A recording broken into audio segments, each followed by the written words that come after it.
Agradeço a oportunidade de aqui estar partilhando com vocês algumas ideias sobre dois temas que são muito presentes na atualidade.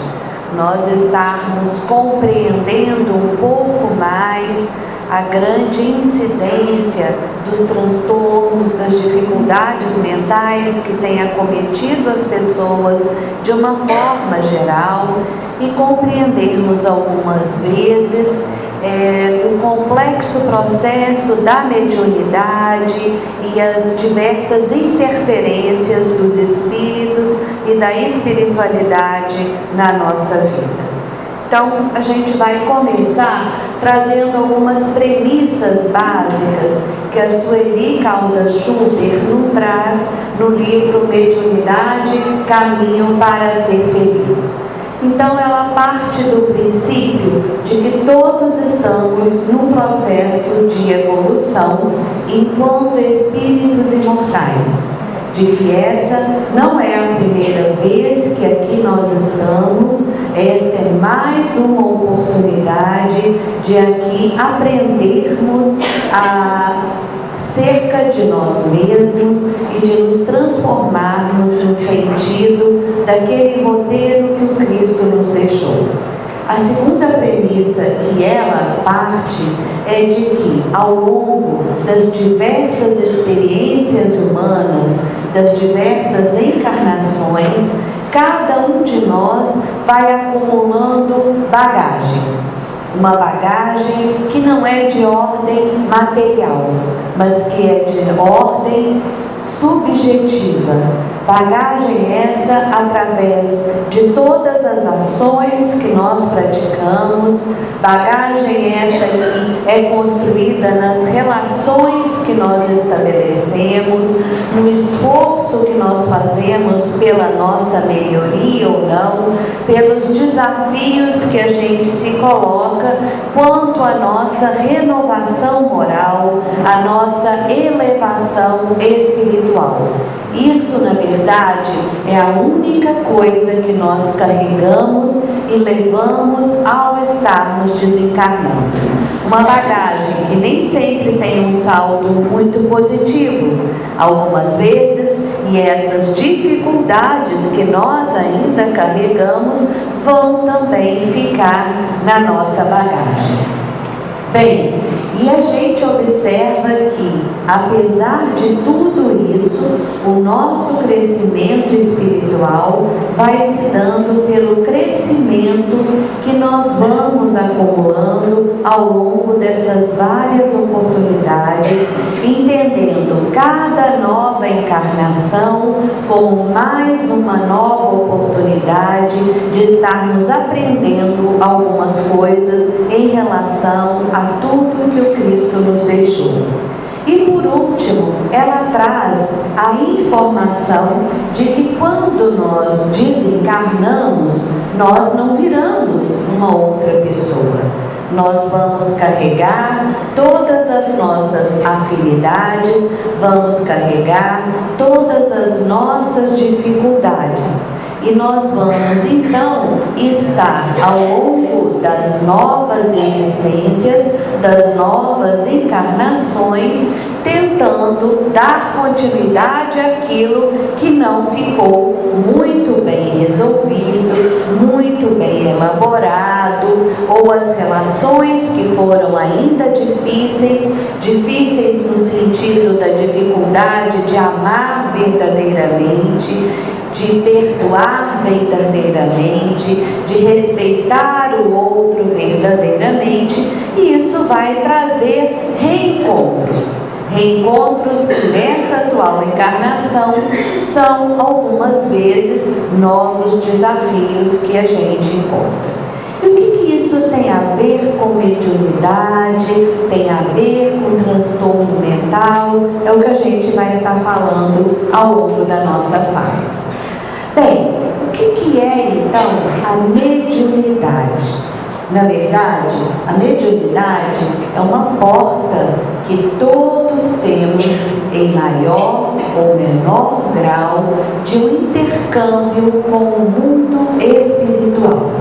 Então a gente vê na definição de Chico Xavier, ele fala assim: chama-se mediunidade o conjunto de faculdades que permitem ao ser humano comunicar-se com o mundo invisível. Então, é uma faculdade que pode se dar de diferentes maneiras. Existem diferentes tipos de mediunidade. A gente olhando no dicionário Aurélio, a definição é bastante semelhante. O Aurélio fala assim: médium, vem uma palavra que vem do latim, diz medium, meio, intermediário, medianeiro, totalmente em consonância com a definição que nós temos dentro da doutrina. Então, na verdade, a mediunidade nos permite sermos intermediários. E para que essa mediunidade se dê de forma mais ostensiva, de forma mais intensa, nós temos no nosso corpo físico a glândula pineal ou a epífise, que fica lá no meio do nosso cérebro e que é a porta maior de contato com o mundo espiritual. Então, são vários estudos que vêm mostrando cientificamente isso, mas André Luiz já nos trazia isso em Missionários da Luz. Então, Alexandre disse assim para André Luiz: no exercício mediúnico, a epífise, ou glândula pineal, como é mais conhecida, desempenha o papel mais importante. Através de suas forças equilibradas, a mente humana intensifica o poder de emissão e recepção de raios peculiares à nossa esfera. Então, o que nós conhecemos no mundo material é que a glândula pineal, ela vai regular o nosso sono e o nosso despertar, que ela teria uma importante função na adolescência, quando ela vai dar um start para as glândulas sexuais desenvolver os caracteres sexuais secundários, mas que depois seria uma glândula que não teria muita função no nosso corpo físico.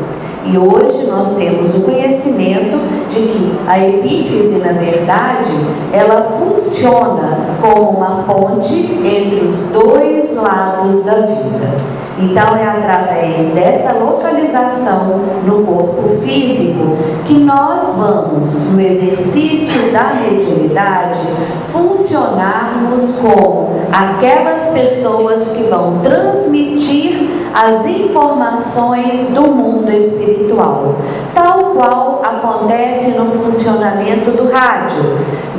Cada estação que a gente sintoniza vai captar um determinado programa.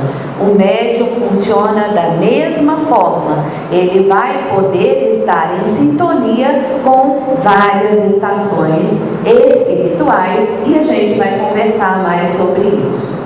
Então, só para a gente compreender bem, mediunidade, então, o indivíduo, aliás, mediunidade é a comunicação entre uma fonte que é considerada existir em uma dimensão espiritual ou não física. Vamos compreender, então, o que acontece quando a gente vê uma coisa que ninguém vê. Ou quando a gente ouve uma coisa que ninguém ouve. Ou quando a gente sente alguma coisa que ninguém sente. Como é que as pessoas olham para a gente? Como é que as pessoas que não têm o conhecimento da doutrina entendem isso? O que vocês acham? Chama a gente de doida.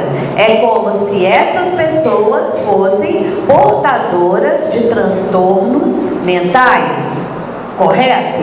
Se eu estou ouvindo algo que ninguém vê, se eu estou vendo algo que ninguém vê, se eu estou sentindo e conversando com alguém que ninguém mais vê, essa pessoa está com algum delírio, está com alguma alucinação, ela tem um transtorno mental grave, não é qualquer transtorno mental. E muitas vezes a mediunidade vem sendo então mal compreendida, mas muitas vezes também nós temos entendido como mediunidade algo que é sim transtorno mental. Então o objetivo aqui hoje é que a gente possa refletir um pouco, compreender um pouco mais os dois aspectos, porque o efeito é o mesmo. Essa possibilidade de comunicar-se com o mundo invisível, inclusive, pode muitas vezes, no seu início, gerar desequilíbrios na própria eclosão da mediunidade.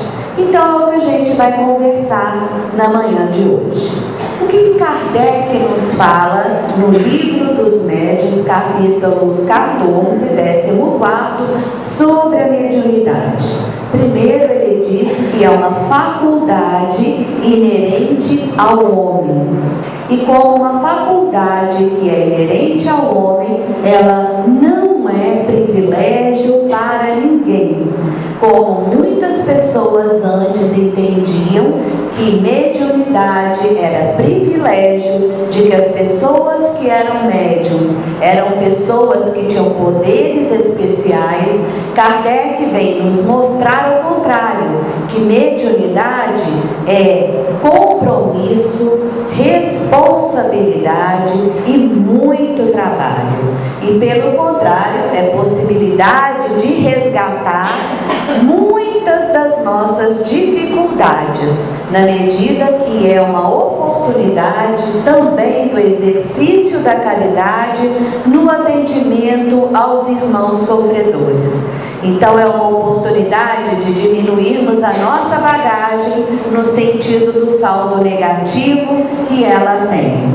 E a mediunidade, ela vai, quando nós estamos falando aqui, acontecer em todo ser humano, em maior ou menor grau. Mas quando nós vamos, na manhã de hoje, falar de mediunidade, nós estamos nos referindo à mediunidade, como a gente fala, ostensiva, aquela que tem efeitos mais patentes, sendo que ela vai se revelar de forma diferente para cada um de nós. Ele também diz, e nós todos entendemos, e Kardec nos fala de que os espíritos nos influenciam a maior parte do tempo e muito mais do que a gente imagina. E isso se dá, então, com todas as pessoas, sendo que ela não significa elevação moral. O exercício que nós vamos fazer dessa caridade, dessa faculdade, no exercício da caridade, é que vai propiciar o bom uso dela, é que vai propiciar, na verdade, a sua elevação moral. Então, a mediunidade acontece através de um intercâmbio entre um espírito que, através do perispírito, vai se comunicar com as pessoas que estão encarnadas. Então, a mediunidade, na verdade, ela é uma comunicação de perispírito para perispírito, do espírito comunicante para o encarnado, através da epífise, então, que tem, as pessoas que são médios têm essa epífise de uma forma diferenciada, mas ela é, por si próprio e por natureza, uma faculdade que depende do psiquismo humano. Então, na verdade, a mediunidade, ela é algo que se dá através do psiquismo, da interpretação que o médium vai fazer daquelas orientações orientações, informações daquela comunicação que está sendo passada, e é para isso que existe todo o trabalho de desenvolvimento da mediunidade, para que a gente possa educar essa faculdade. E ela vai então estar, na verdade, tendo como base a base biológica e a base psíquica para a sua manifestação. Dessa forma, anímico e espiritual vão estar o tempo inteiro convivendo e muitas vezes sendo um grande desafio discernir o que é nosso, o que é uma produção nossa e o que é de fato uma comunicação espiritual. Só para a gente dar uma revisada, que podem ter pessoas que não conhecem profundamente a doutrina, quando nós falamos que a mediunidade pode se manifestar de várias formas, existem vários tipos de efeitos, os efeitos físicos e os efeitos inteligentes. E nós vamos estar falando hoje, principalmente, dos efeitos inteligentes na mediunidade, que se dá pela psicografia, aonde o espírito vai estar então passando a sua mensagem e o médium recebendo e escrevendo essa mensagem. Ela vai se dar pela psicofonia, aonde então as mensagens são passadas para o perispírito do médium e ele vai estar falando a sua mensagem nas diversas reuniões mediúnicas. Ela vai se dar através da intuição e da inspiração, ela vai se dar através da clarividência, através dos médiuns auditivos. Então são muitos os tipos de mediunidade. Mas mediunidade é um fenômeno atual? Ela vem com o espiritismo? O que vocês acham? Não. Os relatos dos fenômenos mediúnicos já existem desde a mais remota antiguidade em todos os povos da antiguidade, e inclusive relatos na Bíblia também, quando Abraão, quando ia sacrificar o seu filho, houve a mensagem também que não era para realizar aquela atitude. Entendendo mediunidade como comunicação com o mundo invisível. A primeira manifestação direta que a gente tem notícia é os próprios 10 mandamentos, quando foram inscritos na pedra diretamente através do mundo espiritual. Outro relato que nós temos é na própria visão de Tiago e Pedro da materialização de Jesus. Outro relato que nós temos de escrita direta é através de Daniel com o rei Baltazar, que ficou inscrito na pedra vários dias também como que eu vou falar? Fugiu a palavra. Como se fosse um ditado para ser interpretado e entendido, e só quando Daniel veio entender e que falava da morte do próprio rei, foi que aquela escrita na parede desapareceu. A gente vê também um relato de mediunidade, de transporte e aparição, quando o profeta Elias foi alimentado pelo anjo, e o próprio Saulo, quando ouve dos céus: Saulo, Saulo, por que me persegues?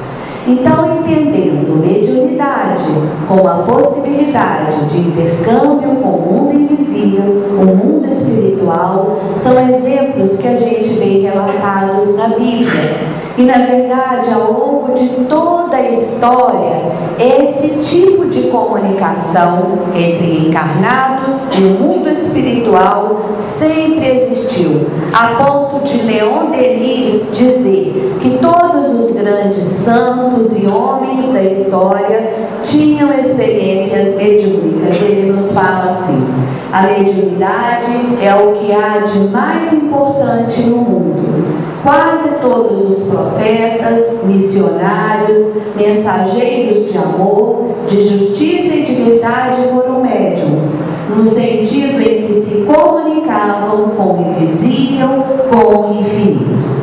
A gente vê então que a mediunidade, ela hoje está presente, continua presente em quase todo o mundo. Existem relatos dessa faculdade em 52% das 488 sociedades que existem no mundo. E ela traz, na verdade, um grande impacto aqui no Ocidente, porque no Oriente sempre existiu a crença, a concepção da imortalidade do espírito e da reencarnação. Então, no Oriente, isso não é novidade nenhuma. Na verdade, é no Ocidente que nós temos essas diversas questões que esse intercâmbio nos traz. E sempre existiram relatos e existem relatos nas diversas escolas, nas diversas religiões. Entendendo mediunidade como intercâmbio com o mundo espiritual, o que acontece hoje no movimento carismático quando temos as comunicações do Espírito Santo? O Espírito Santo está onde? No mundo material, no mundo invisível. Então, é uma comunicação espiritual, vocês concordam?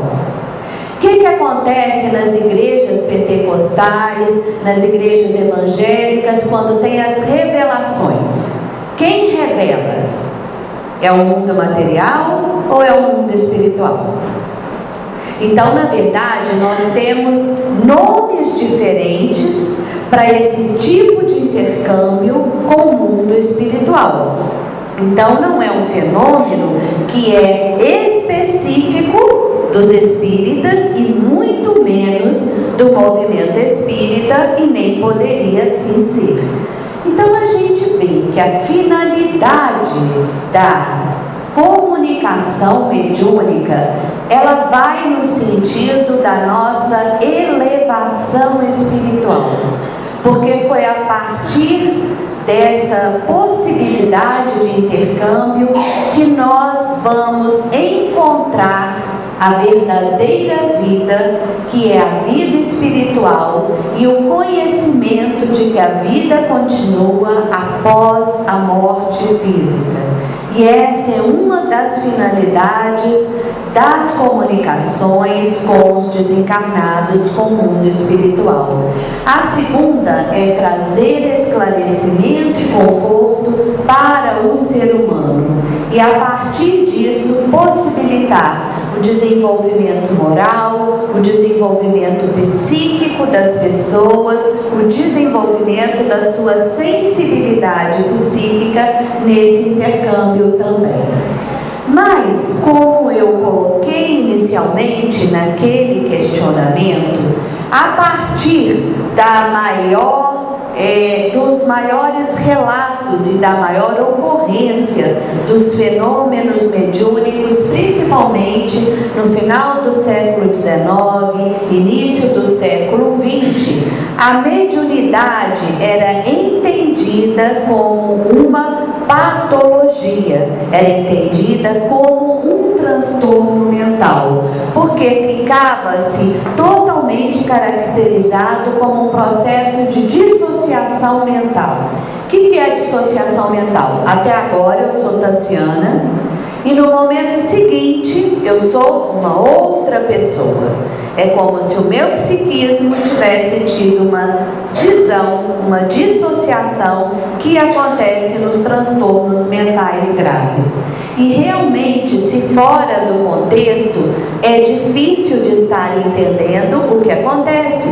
A pessoa está conversando e de repente começa a falar um monte de coisa estranha, começa a ver coisas que ninguém mais vê, sentir coisas que ninguém mais sente. Fora do contexto e do entendimento, isso assusta e traz uma série de questionamentos para as pessoas. Então a gente vê que a mediunidade nessa época, ela foi descrita, e existem vários artigos no início do século XX dos médicos querendo que todas as pessoas médiums fossem encaminhadas para os manicômios. E temos várias pesquisas em relação, e muitos foram, na verdade, também, porque eram pessoas portadoras de transtorno mental. Mas como o fenômeno começou a ficar cada vez mais frequente, começaram a ter que serem feitos estudos. E hoje a gente tem no Código Internacional das Doenças e no DSM-4, que classifica todas as doenças, os fenômenos de transe ou possessão, não mais como psicopatologia.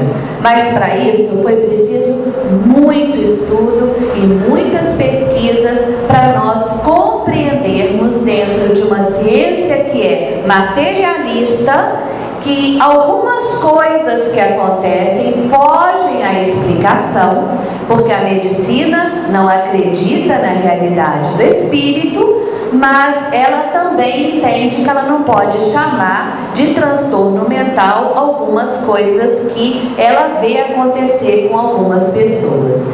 Então, os estados alterados de consciência e a mediunidade se dá, o transe mediúnico se dá através de uma alteração do estado alterado, alteração da consciência em quase 90% das sociedades. E a gente começa a ter, então, outro tipo de problema. Com o Alexander Almeida, que vem na jornada médium espírita em agosto, convido todos vocês a estarem lá, e outros psiquiatras espíritas vem fazendo uma série de estudos para nós estarmos discernindo o que seria transtorno mental e o que seria mediunidade. Porque agora a gente vê um outro problema na casa espírita. Várias pessoas que chegam com relatos de ouvir vozes, de ver coisas, são definidas como médium e algumas vezes de uma forma equivocada são pessoas que na verdade estariam sendo portadoras de transtorno mental. Então, tanto a diferenciação no sentido ou no outro, a gente precisava aprender a estabelecer. O que acontece então diante dessas situações do estado alterado de consciência? Então a gente vai falar um pouco agora do que seriam sintomas dos transtornos mentais graves, daquilo que nós chamamos doença mental ou loucura. Diante do sofrimento mental, nós temos, de uma forma geral, duas formas de lidarmos com o sofrimento. Quando o nosso equilíbrio fica perturbado, nós podemos desenvolver respostas, que são respostas a partir desse sofrimento, mas que nós não perdemos a consciência. A consciência não fica alterada, o nosso julgamento não fica alterado. Porque todos nós, na verdade, temos inúmeras dificuldades ainda e todos nós temos o que a gente chama de neuroses em maior ou menor grau e os vários tipos de neurose que a gente conhece. Depressão, transtorno obsessivo compulsivo, ansiedade, as diversas fobias, transtorno do pânico, a dependência química não só de drogas ilícitas, mas do álcool e do tabaco, situações de insônia. Então são respostas que nós vamos desenvolver diante das situações que nos causam dor na alma, sofrimento mental, mas que teria uma possibilidade de nós continuarmos a conviver com as outras pessoas, porque essa alteração não é muito profunda. Ou, diante das situações de sofrimento, nós podemos apresentar o que nós chamamos de psicose, aonde o nosso julgamento vai ficar prejudicado. É como se em alguns momentos, ou em vários momentos, nós criássemos um mundo à parte e vivêssemos nesse mundo à parte, que vai depender do tipo de transtorno que a gente vai desenvolver como uma defesa para evitar o sofrimento. E quais são, então, os sintomas desses transtornos mentais graves? A primeira é a alteração da percepção, da sensopercepção, através das alucinações visuais, auditivas, sinestésicas e das ilusões. O que é, então, uma alucinação visual? O que é? O que vocês imaginam? Ver algo que ninguém mais está vendo. O que é uma alucinação auditiva? É ouvir vozes o tempo todo que ninguém mais está ouvindo. O que é uma alucinação sinestésica? É sentir no corpo coisas que ninguém mais está sentindo. Então, olha só, a gente começa a se deparar com o porquê que mediunidade foi entendida como transtorno mental. A outra alteração que vai poder existir é a nível do pensamento, aonde a pessoa vai ter histórias muito bem estruturadas e lógicas, porque às vezes a gente confunde transtorno mental com falta de inteligência, e uma coisa não tem nada a ver com a outra. Quem viu aquele filme Mente Brilhante, que é o Prêmio Nobel da Física, e que ele desenvolve todo um delírio persecutório, aonde ele tinha um mundo imaginário, alguém já pegou para poder assistir? Né? Ou seja, tem toda uma lógica, uma coerência. Ele via pessoas, as personagens que chegavam dentro do delírio dele, conversavam com ele e tinha toda uma relação.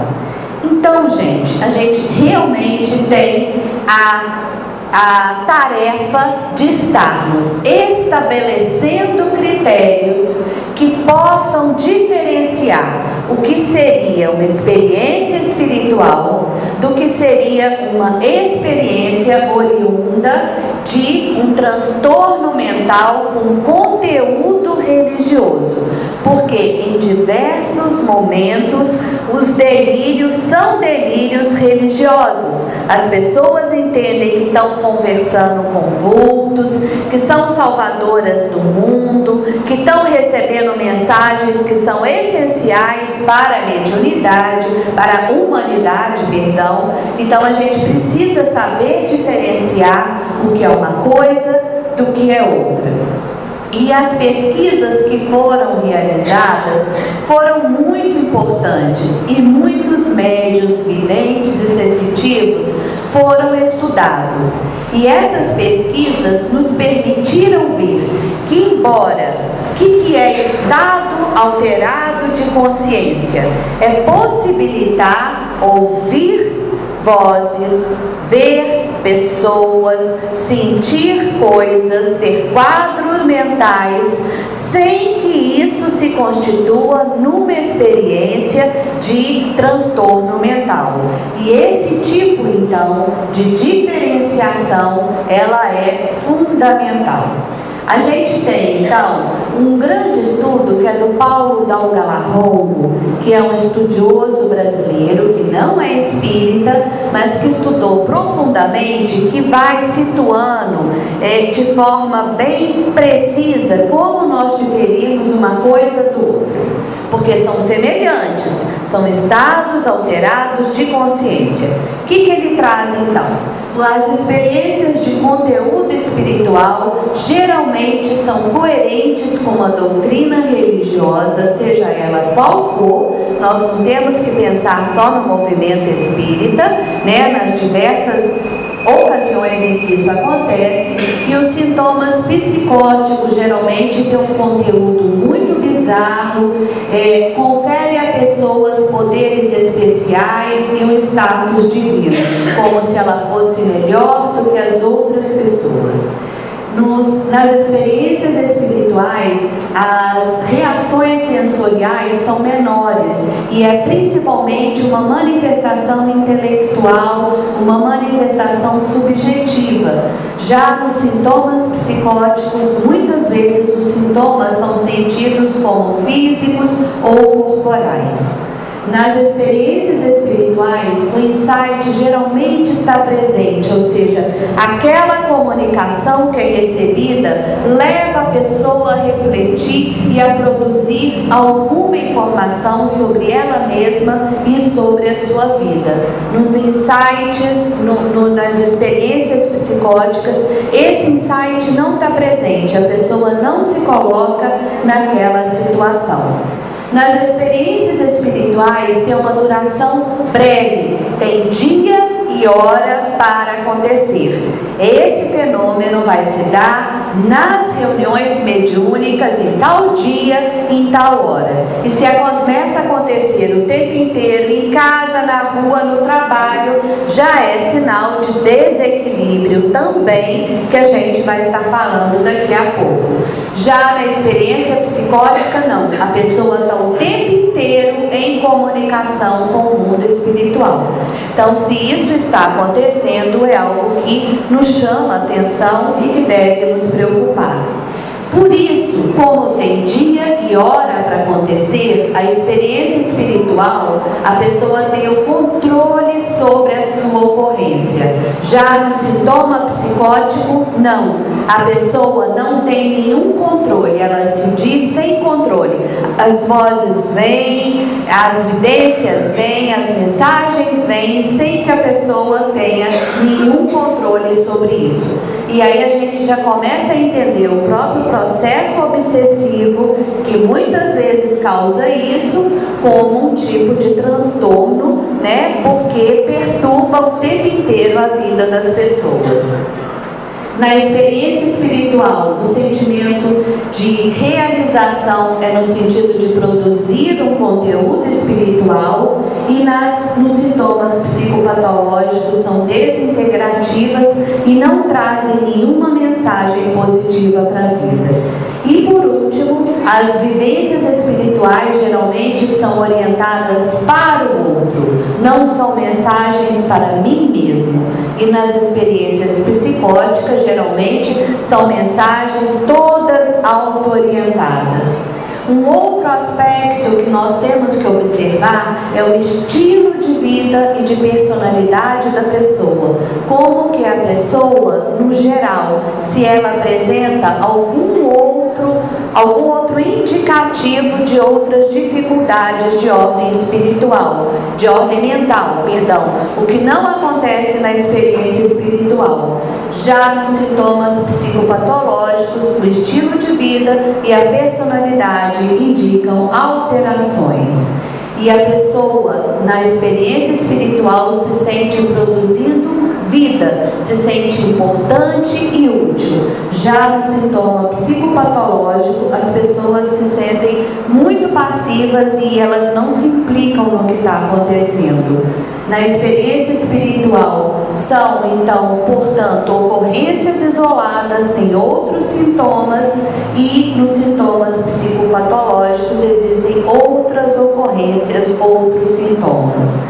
E é muito importante isso, gente, porque o próprio Kardec já nos dizia, lá na codificação, no Livro dos Espíritos, assim: muitos epiléticos ou loucos que mais necessitavam de médico que de exorcismos têm sido tomados por possessos. Ou seja, o quanto nós confundimos muitas vezes nas casas espíritas obsessão, sendo que se trata, na verdade, de transtorno mental. Então a gente precisa entender que, como a experiência da mediunidade passa pelo psiquismo, isso vai trazer muitas confusões. Quem aqui é médium, que participa de reuniões mediúnicas? Levanta a mão. Vocês têm facilidade em distinguir o que é seu e o que é uma comunicação? Olha, eu dou um trabalho para Jacira e para o Altino, porque o tempo inteiro eu duvido. Porque, gente, quem falou que aquele quadro que eu estou vendo não é fruto de um filme, de uma história, de uma imagem, de um livro que eu li? É muito difícil discernir o que é nosso e o que não é nosso.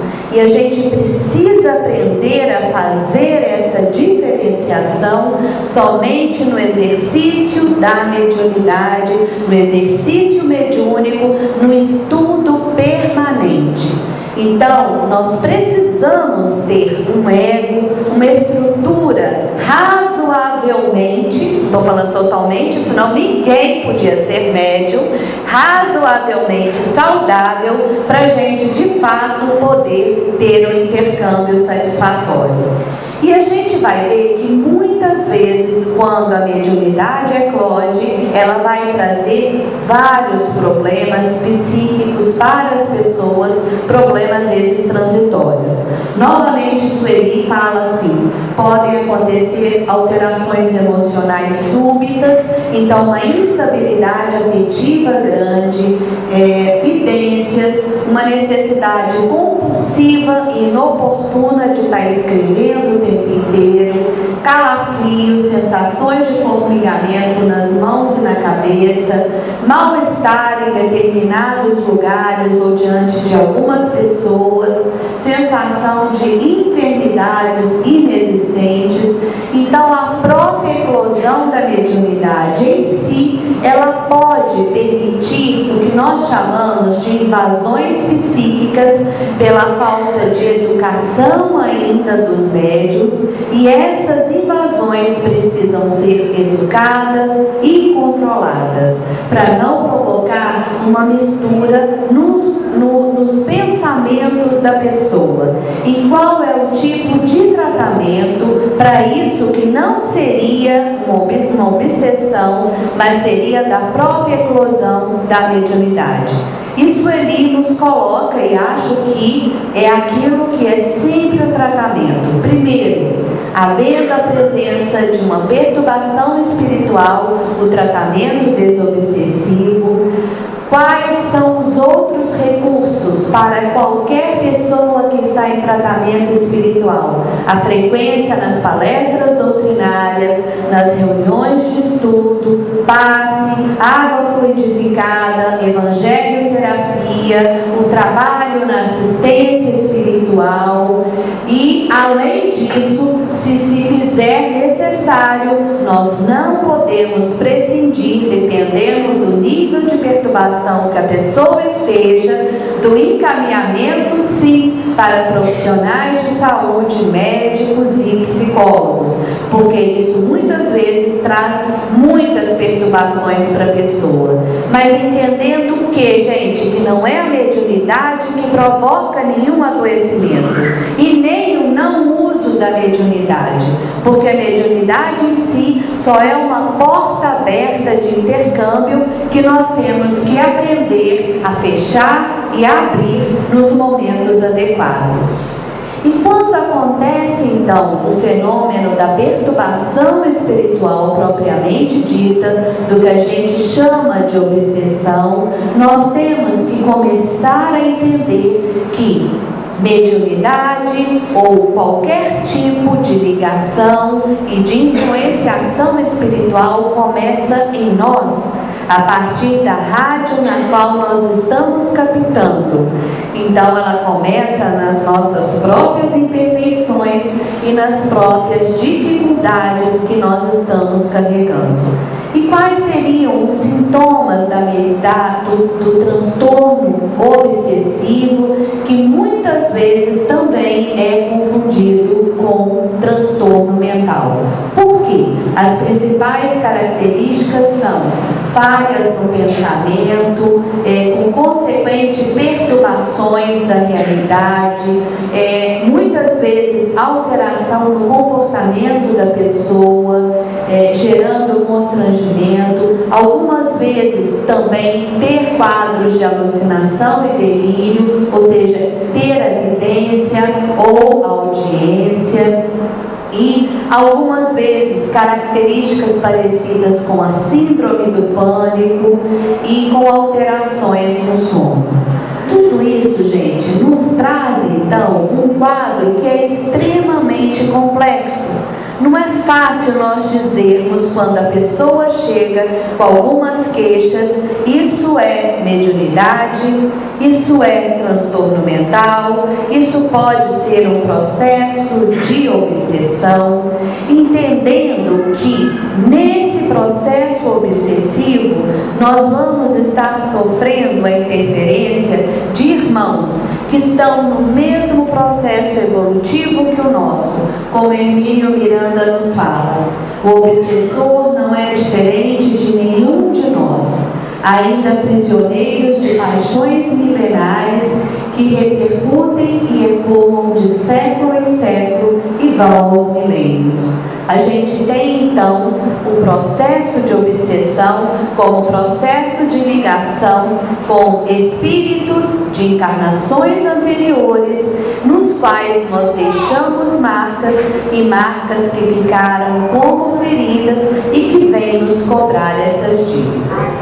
Portanto, nós temos que ter uma atitude de muita caridade e entendimento, e entendermos que não somos vítimas em nenhuma situação. Como então, já que eu estou trazendo que é tão semelhante esses vários processos, nós vamos nos conduzir? Então a gente já tem os indicativos para diferenciar, como Paulo Dalgalarrondo fala, o que é um transtorno mental, do que é uma manifestação mediúnica, e em relação à obsessão, vamos ver o que Chico nos coloca. A mediunidade é faculdade inerente aos homens, portanto presente em todas as criaturas, inclusive nos portadores de transtornos mentais. Para diferenciar mediunidade dos processos delirantes alucinatórios, geralmente é necessária a contribuição de saúde espiritista ou espiritualista, ou seja, alguém também na casa espírita que saiba diferenciar bastante bem esse tipo de manifestação, porque sem dúvida nenhuma, todo problema mental, todo transtorno mental vem acompanhado também de uma perturbação espiritual, de um processo obsessivo. Mas nós não podemos dizer que esse processo obsessivo foi a causa do problema mental. Muitas vezes é uma ligação que se deu a posteriori. Sendo que, se essa obsessão está presente, é imprescindível o tratamento espiritual.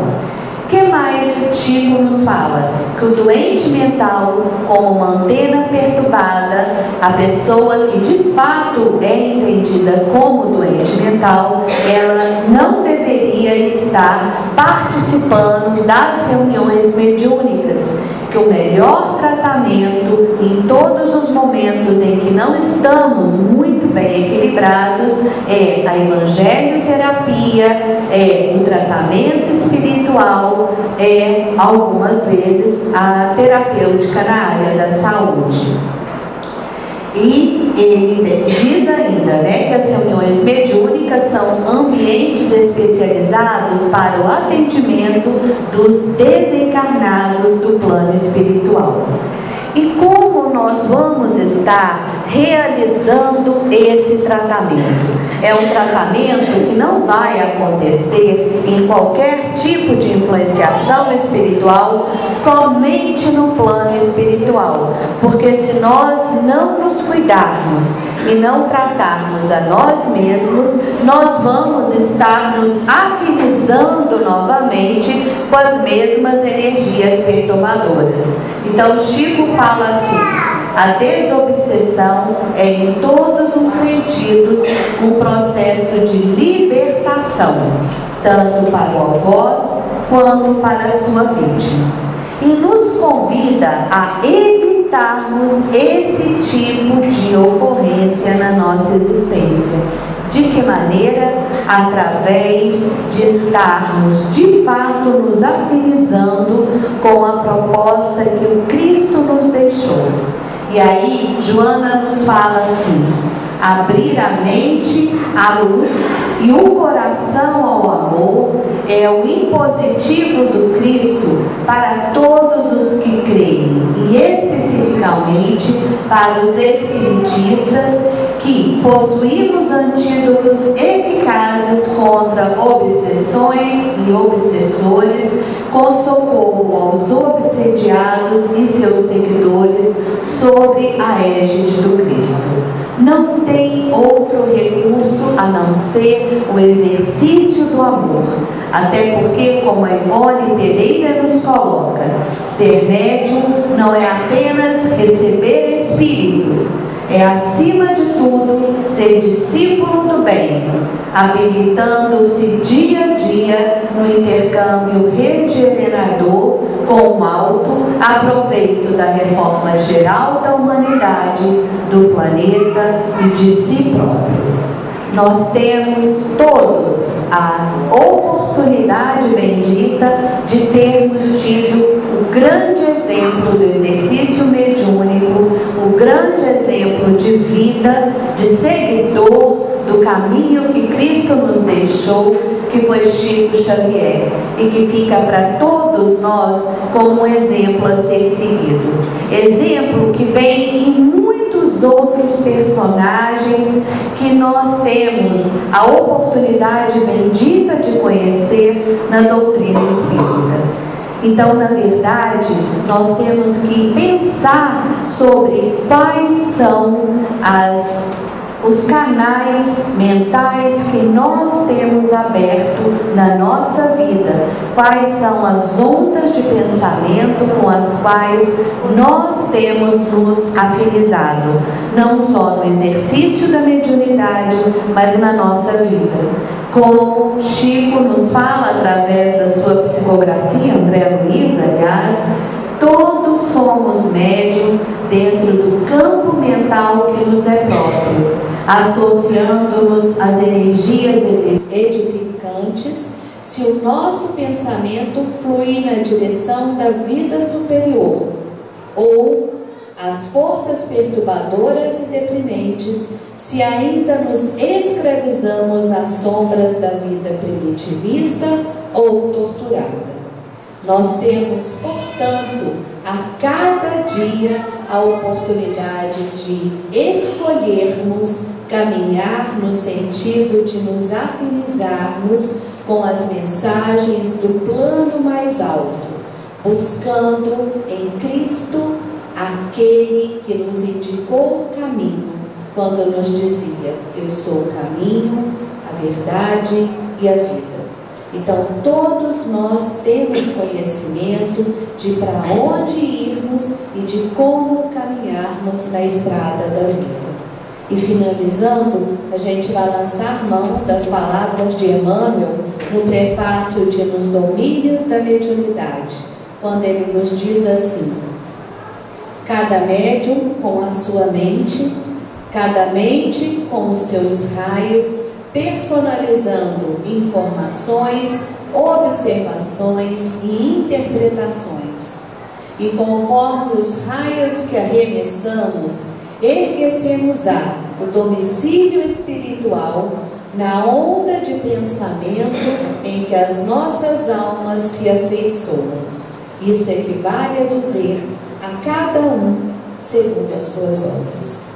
Portanto, eu desejo que a nossa semeadura possa ser plena, para que a nossa colheita também seja plena dentro do caminho que o Cristo nos deixou. Que o Cristo nos ajude nessa tarefa do dia a dia. Muito obrigada.